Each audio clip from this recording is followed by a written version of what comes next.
14 अगस्त पर पाकिस्तान का सबसे ऊंचा झंडा लगाने की शर्त पर एक शख्स अपने दोनों बाजू गंवा बैठा। दोस्तों ने कहा कि सबसे ऊंचा परचम कौन लगाएगा। मेरे घर में लोहे का पाइप पड़ा था, उसके अंदर परचम डाला। जब वो पाइप खड़ा किया, बाजार की तरफ गिरना शुरू हो गया, वो मेन लाइन के ऊपर गिर गया।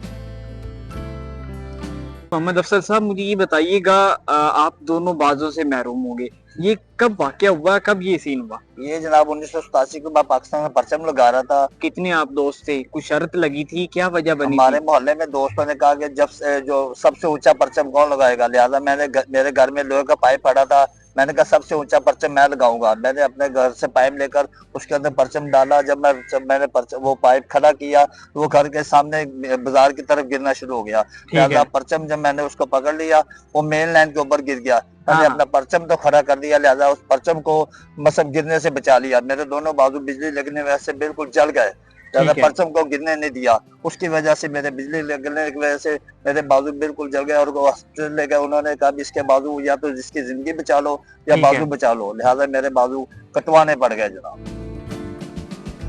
अच्छा, तो मुझे ये बताइए, कितना ऊंचा आपने वो झंडा लगाया था जिसकी वजह से ये साने हुआ? कम से कम कितना ऊंचा था वो घर बहुत ऊंचा था जी। अच्छा, तीन मंजिल का बिल्डिंग थी, तो वो पाइप भी काफी ऊंचा था जनाब। जब ये वाकया हो गया उसके बाद दुख हुआ कि मैंने क्या गलती की? गलती तो नहीं, मुझे गलती नहीं हुई। हाँ। मुझे तो खुशी हुई कि इतने बड़े जो फौज में आदमी है, उन्होंने पाकिस्तान की खातिर अपनी जानें कुर्बान की है। मुझे गलती नहीं हुई, मुझे खुशी हुई है। वो भी इंसान है जिन्होंने इस पाकिस्तान की खातिर अपनी जानें कुर्बान करके ये पाकिस्तान हासिल किया। तो मुझे गलती कैसे की? मुझे तो खुशी होती है। अगर मेरी जान भी चली जाती ना, तो मैं अपनी जान देने से भी पीछे नहीं हटता। तो घर वालों ने क्या कहा था? डांटा था कि आपने क्या काम किया?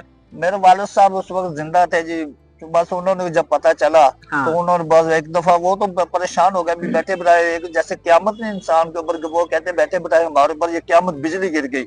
ये बैठे बिठाए मेरे बेटे को, बड़ा बेटा था मैं उनका जी, हाँ। तो जब हॉस्पिटल ले गए तो उन्होंने पहले दिन कह दिया भट्टी साहब, मेरे वाले साहब अनवर भट्टी था जी। उन्होंने भाई साहब आपने या तो ये वक्त है या अपने बच्चे की जिंदगी बचा ले या बाजू बचा ले। बच्चा तो बच्चे जगह बाजू कुर्बान होते हैं तो हो जाने दो, हमारे सामने चलता फिरता तो नजर आएगा ना। मेरे वाले साहब चलो बाजू कटवा दो। अच्छा, तो जब ये आपको पता चला पहले कि आपके बाजू कट गए हैं और हिम्मत हार गए थे, क्या था उस वक्त के कि यार क्या हो गया? एक दफा परेशानी तो आई, पर फिर भी क्या करते, मुकाबला तो जाहिर करना था। फिर भी अल्लाह का शुक्र, अल्लाह ने हिम्मत हौसला दिया और अपनी जिंदगी ऐसे गुजारता रहा हूँ।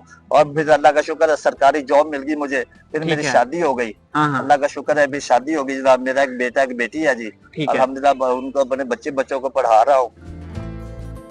यानी कि उस वाक़े को तकरीबन जो है अभी 38 से 39 साल हो गए हैं। जी जी। तो तब अभी आपकी उम्र कितनी है? तब आपकी उम्र कितनी थी? शादी हो चुकी थी या नहीं हुई थी? उस वक्त मैं 6ठी क्लास में पढ़ता था जी। कितना उस वक्त शौक था कि अपने मुल्क के लिए लगन थी और ये जज्बा था, आपने ये काम कर दिया? जी माशाल्लाह, बड़ा जोश और लगन था। मैं हर साल ऐसे प्यार मोहब्बत से परचम लगाता था और लगाता रहूंगा। और लिहाजा मैंने बस वो किस्मत में नहीं था कि वो बाजू ऐसे बस अब ये मसला बन जाना था। हर साल अब भी मैंने परचम लगाया और इंशाल्लाह हर साल लगाता रहूंगा। ये मेरा इंशाल्लाह दावा है। तो आखिर में ये नौजवान नस्ल को और पाकिस्तानी अवाम को क्या मैसेज देना चाहेंगे? मैं उनको ये मैसेज देता हूँ कि जनाब अली, मेरी आपसे उनसे रिक्वेस्ट है कि हर साल मैं पाकिस्तान परचम लगाता हूँ, लिहाजा मेरी तरफ देके आप भी हर साल परचम लगाया करो। क्योंकि इसकी खातिर जिन दोस्तों ने अपनी जिन भाइयों ने कुर्बानियां दी हैं, उन भाइयों को मैं सलूट करता हूँ, सलाम पेश करता हूँ।